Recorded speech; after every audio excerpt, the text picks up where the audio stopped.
Chama balu ayan chaude. Are you translating chaude correctly in English? The direct translation of chaude in English is I am afraid. A lot of my students miss the be verb in this phrase. They just say I afraid.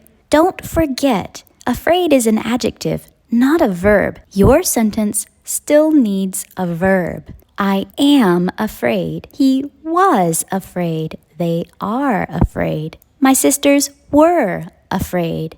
You will be afraid. If you want to say what you are afraid of, for example, Chama balu ayan chaude, you need to use the preposition of before your object. I am very afraid of ogres.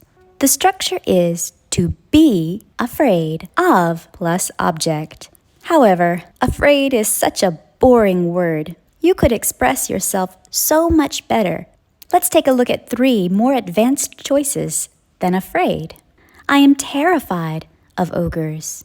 Terrified. The little girl was frightened by the dogs. Frightened. You can say frightened of, but in this case we chose frightened by in the passive voice. The woman calmed the petrified child. Petrified. If you are petrified, it means that you are so scared that you can't even move.